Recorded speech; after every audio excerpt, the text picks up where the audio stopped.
It happened on a quiet morning in North Carolina's Piedmont region, where Lake Norman glistened like glass under the rising sun. For Mary and LeClaire, that view was more than a dream. It was a reward for decades of work. After years in the tech world, grinding through sleepless nights, airports, and deadlines, he wanted peace. He found it in a sprawling lake mansion, a sanctuary where he could finally breathe. The house wasn't just big, it was intentional. Glass doors opened toward the lake, so that every sunrise poured into the living room like a slow-motion painting. The backyard sloped gently into the water, ending in a private dock where Marion imagined tying a small boat or sitting with a fishing pole when the consulting days were done. Inside, everything echoed with possibility. Polished with floors, a kitchen built for dinner parties, a fireplace perfect for quiet fall nights. It wasn't just a house. It was a life his mother once told him he'd have to build with his own hands. He grew up in Fayetteville, where the idea of owning a lake mansion was almost fantasy. His parents worked hard but never had much. His mother would say, "If you want peace in this life, you'll have to build it yourself." So when the keys hit his palm, he felt her words come to life. That first week, he did nothing but exist. He unpacked slowly, cooked his own meals, and took early morning walks on the dock barefoot. With the world so still it almost felt sacred. Neighbors waved politely, though most stares lingered too long. More curiosity than welcome. He brushed it off. He wasn't here to make friends, just to live quietly. But peace doesn't last long when control is someone else's addiction. The HOA president, Geraldine Caffrey, had already taken notice. Her name appeared on every letter that hit his mailbox. Warnings about deck colors, fencing styles, even the brightness of his dock light. At first, he thought it was normal oversight, but behind every notice was one person's obsession with authority. Geraldine wasn't the kind to welcome new neighbors with cookies. She was the kind who carried a clipboard like a badge and enforced rules like commandments. In her 60s, with thin blonde hair and a voice that sounded like a courtroom speech, she'd been running the HOA for 20 years like her personal empire. Her neighbors called her unyielding. She called herself necessary. When Marion finally met her, it wasn't through a handshake, but through another letter. One slipped under his door. "Your dock light does not match community standards. Please make immediate adjustments." He chuckled. A light bulb? He'd barely been there 2 weeks. But Geraldine wasn't about to be ignored. One Saturday, while Marion was sipping coffee on his porch, she appeared, clipboard in hand, posture sharp. "You must be Mr. LeClaire," she said with a smile that didn't reach her eyes. "I like to welcome new residents personally." "Appreciate that," he said, setting his mug down. "And you are—" Geraldine Caffrey, president of the Lake Norman Homeowners Association. She glanced around his porch. "We maintain a very specific aesthetic here. It's what keeps property values high. Your chairs should be neutral colors, and your dock lighting, I've seen the letter," he interrupted. "I just moved in. I'll get around to it." Her lips tightened. Our rules apply equally to everyone. He didn't miss the way she emphasized everyone. That day, he realized Geraldine didn't see him as a neighbor. She saw him as another subject in her little kingdom. Weeks passed and the tension grew. Geraldine began asking others about him, his habits, his guests, even whether he planned to host events. Rumors spread fast that he was offering his mansion for community gatherings, that he'd volunteered for HOA parties. None of it was true, but Geraldine wasn't asking permission. She was laying groundwork. Her idea of community wasn't about togetherness. It was about control. When her nephew's graduation approached, she decided it would be perfect to host it somewhere scenic, somewhere grand. And in her mind, a Marion's mansion fit that image perfectly. At an HOA meeting, she leaned forward and said, "My nephew's graduating this spring. We need a special venue. Mr. LeClaire's home would be perfect for a community celebration." A few residents objected. "That's not your property," one man said. Geraldine smiled sweetly. "Oh, Douglas, don't be so rigid. This will help him integrate. He's new. It'll reflect well on all of us." And just like that, whispers turned into plans. Invitations were printed. Caterers were booked. A DJ was hired. Without a single word of approval from a Marion, he had no idea. Until one night at dinner, his neighbor Sharon asked casually, "Excited for the big party?" "What party?" he said, setting down his fork. "Geraldine said you were hosting her nephew's graduation bash." The whole neighborhood's talking. His chest tightened. The next morning, he went straight to Geraldine's door. "Morning, Geraldine," he said flatly. "I keep hearing about a party at my house. Care to explain?" "Oh, that," she said, not missing a beat. "It's a community celebration. Everyone's looking forward to it. I never gave you permission." "Sometimes it's not about permission," she said, her tone cool. "It's about participation." He stared at her. "That's not participation. That's trespassing." "Careful," she warned. "You wouldn't want to seem unneighborly." That was the moment Marion realized this wasn't just arrogance. It was delusion. Over the next week, tents, tables, and vans began showing up near his property. Caterers said, "The HOA president hired us." Teenagers marked off parking. When he called his attorney, Victor Hensley, the man's voice was firm. "You own it outright. They can't touch it without consent. Document everything." But he was too late. That weekend, while Marion was away on a short work trip, Geraldine's invasion began. Cars filled his private driveway. Over 100 strangers poured through his gate like they owned the place. Music blared.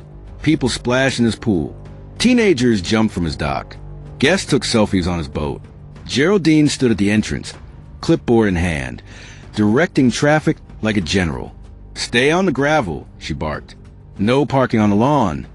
She smiled proudly as if she were the host, soaking in praise for her event. Inside, strangers wandered through Marion's bedroom, tried on his jackets, left lipstick on his mirrors. Food trays cluttered the kitchen. Drinks spilled on his rugs. No corner was untouched. When a neighbor texted Marion, "Big party at your place tonight," he froze. His stomach dropped. "Party?" he repeated aloud. "What party?" Sharon's voice trembled when he called. Geraldine said it was cleared. "Everyone thought you approved." "I didn't approve a damn thing," he said through gritted teeth. By Sunday afternoon, when he pulled into his driveway, the scene looked like a battlefield. Trash scattered across the lawn. Deep tire ruts carved into the grass. Beer bottles floating near the dock. His porch was sticky with spilled drinks. Inside, furniture was overturned, his sofa ripped, the air thick with the stench of alcohol and chlorine.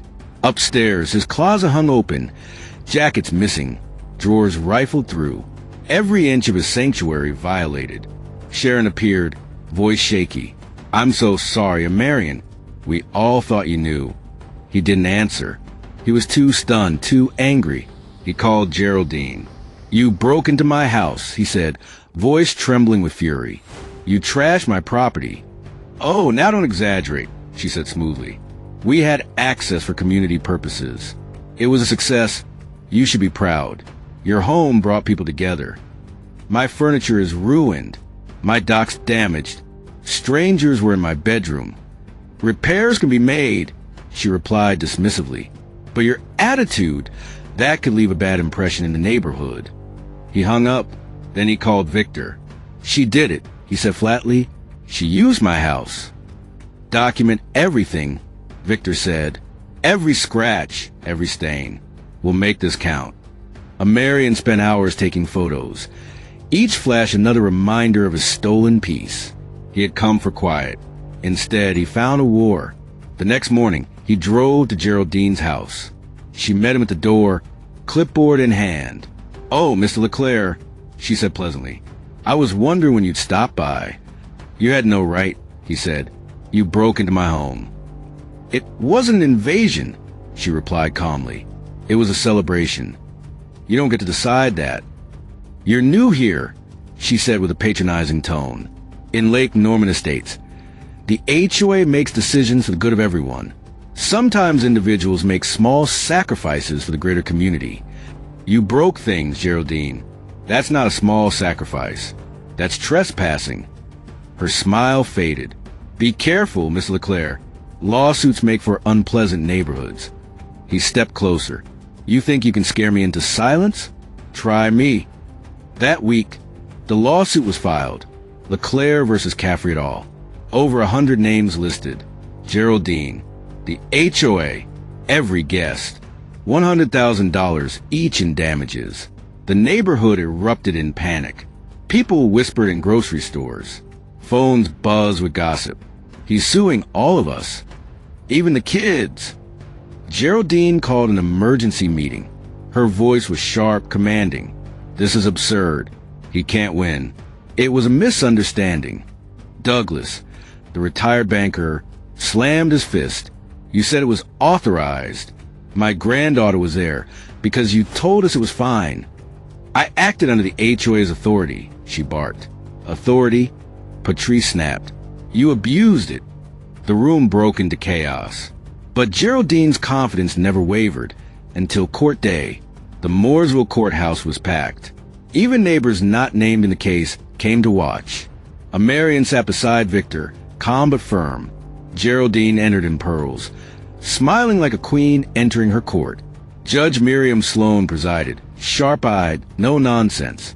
Victor began, Your Honor, this is not about fence colors or lawn care. This is about a private home invaded by over 100 individuals under the direction of Ms. Caffrey.